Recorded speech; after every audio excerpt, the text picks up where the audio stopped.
S M Jahangir সে আন্দোলন করতে করতে গ্রেপ্তার হয়ে যায় এবং 1 বছরের মতো, 1 বছরের চাইতে বেশি সময় ধরে সে কারাগারে অবরুদ্ধ থাকে। আর যারা বাইরে ছিল তারা প্রতি মুহূর্তে গ্রেপ্তারের ভয়, হামলার ভয়, মিথ্যা মামলার ভয় তো রয়েছে। মিথ্যা মামলাটাও অত বড় বিষয় না, কিন্তু যে কোনো মুহূর্তে বিপদে পড়ার সম্ভাবনা বেশি। এই উত্তরায় মেইন রোডের সাথে যে সমস্ত ভেতর থেকে রাস্তাগুলো এসে মিশেছে, প্রতিটি মোড়ে মোড়ে সশস্ত্র অবস্থায় আওয়ামী যুবলীগ, ছাত্রলীগ তারা বসে আছে। ওইদিকে ধাওয়া করছে আইন শৃঙ্খলা বাহিনী। এর মধ্যেও বারবার আমি আমন্ত্রণ পেয়েছি মিছিল করা। ডানে, পিছনে, বামে সব সময় আমাদেরকে সতর্ক থাকতে হচ্ছে কে কখন এই মিছিলের উপর ঝাঁপিয়ে পড়বে। শেখ হাসিনা এমন পাষণ্ড স্বৈরাচার, শুধু তার গদিকে আঁকড়ে রাখার জন্য, ক্ষমতায় থাকার জন্য ও মানুষকে মানুষ মনে করেনি। ও মনে করেছে যে তার বিরুদ্ধে কথা বলবে সেই হচ্ছে পাপী, অতএব তার পৃথিবীতে বেঁচে থাকার কোনো অধিকার নাই। সুতরাং সে শুধু হামলা মামলায় ব্যবহার করেনি, নির্বিচারে গুলি চালাতেও দ্বিধা করেনি তার পোষ্য আইন শৃঙ্খলা বাহিনী দিয়ে।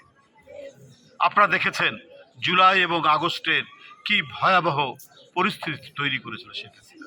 একটাই কারণ, তাকে ক্ষমতায় থাকতেই হবে। জনগণ তার নাগরিক অধিকার পাক কি না পাক এইটা দেখার দরকার নাই। তার যে ভোটাধিকার তিনি আজকে 15-16 বছর ধরে হরণ করে রেখেছেন, এর বিরুদ্ধেও কথা বলতে পারবে না। উনার লোকজন যেটা ইচ্ছা সেটা করছে, কারো বাড়ি দখল করছে, কারো জায়গা দখল করছে, কারো জমি দখল করছে, ব্যাংক দখল করছে, ব্যাংকের টাকা লুট করছে, সেই লুটের টাকা আবার দেশের বাইরে পাচার করছে। এর বিরুদ্ধে কোনো কথা বলা যাবে না। এর বিরুদ্ধে কথা বললেই শেখ হাসিনা অসন্তুষ্ট। তার পরিণতি তিনি 3টা কাজ করেছেন খুব ভয়ঙ্কর রকমের। একটা হচ্ছে গুপ্ত হত্যা, আর একটা হচ্ছে গুম, আর একটা হচ্ছে ক্রস ফায়ার। এই 3টা জিনিস চালিয়েছেন যে তার অবৈধ ক্ষমতাকে টিকিয়ে রাখার।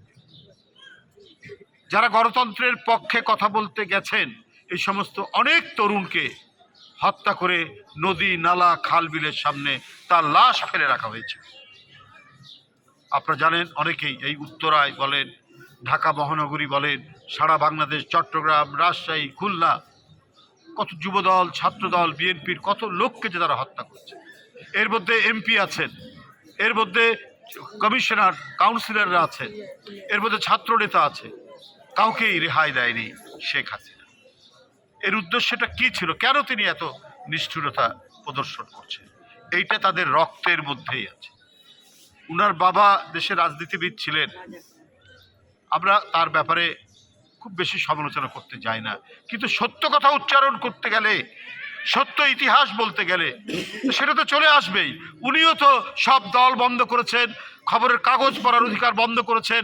আপনি সত্য ইতিহাস শিখবেন, সেই পাঠ্য বই থেকে ইতিহাস মুছে দিয়েছেন। কত কি করেছে, তারই মেয়ে তো শেখ হাসিনা। তো সুতরাং সে তো তাই করবে, তার চাইতেও বেশি করেছে। জোর করে তিনি সাহিত্যিকদেরকে দিয়ে, ইতিহাসবিদদেরকে দিয়ে তাদের মন মতো ইতিহাস লিখিয়েছে এবং এই ক্ষেত্রে আদালতকেও ব্যবহার করেছে। স্বাধীনতার ঘোষক জিয়াউর রহমান উনি এটাকে পাল্টে দেবেন। স্বাধীনতার নেতৃত্ব দিয়েছেন তাজউদ্দিন, তিনি এটা পছন্দ করেন না। তাজউদ্দিন সাহেব আওয়ামী লীগেরই লোক, কিন্তু তাকে তিনি খুব বড় করতে চান না। তাকে বড় করতে গেলে শেখ মুজিবুর রহমান ছোট হয়ে যাবে। জিয়াউর রহমান যে দায়িত্ব পালন করেছেন, এই দায়িত্ব পালন করার কথা তো শেখ মুজিব সেই দায়িত্ব পালন করেননি। তিনি ব্যাগ ট্যাগ গুছিয়ে নিয়ে তিনি পাকিস্তান চলে গেলেন, পাকিস্তান আর্মির সাথে। তো সেই কারণে উনার মনের মধ্যে খুব আক্ষেপ আছে, অনুশোচনা আছে যে আমার বাপ যেটা পারেনি ওটা জিয়াউর রহমান করলো, এটা কেমন কথা। তাই ইতিহাস ঢেকে দাও, আর ইতিহাস ঢেকে দিতে হলে রাষ্ট্র ক্ষমতা দরকার। আমি পুলিশ দিয়ে, আমি র্যাব দিয়ে, বিজেপি দিয়ে, আইন শৃঙ্খলা বাহিনী দিয়ে আমি এটা বন্ধ করে দিব। এর বিরুদ্ধে কেউ কথা বললে তারও কোনো নিস্তার নেই। এই দেশে কত শিক্ষাবিদ, কত সুশীল সমাজের মানুষ, কত মানুষকে যে উপদ্রব করেছেন তার শেষ নাই। আরেকটা ব্যাপার, কেন তিনি এত নিষ্ঠুর ফেরাউনের মতো রাজত্ব চালিয়েছেন, সেটা হচ্ছে এদের টাকার প্রতি খুব লোভ, এদের সহায় সম্পদের প্রতি খুব লোভ। আজকে দেখতে পাচ্ছি যে তার ভাগ্নি, সে আবার ব্রিটেনের এমপি এবং রাজনীতিবিদদেরকে প্রতি পদে পদে তাদেরকে হিসাব দিতে হয়। তোমার ইনকাম কত, সত্যিকারের আয় কত, কত খরচ করেছো, হিসাব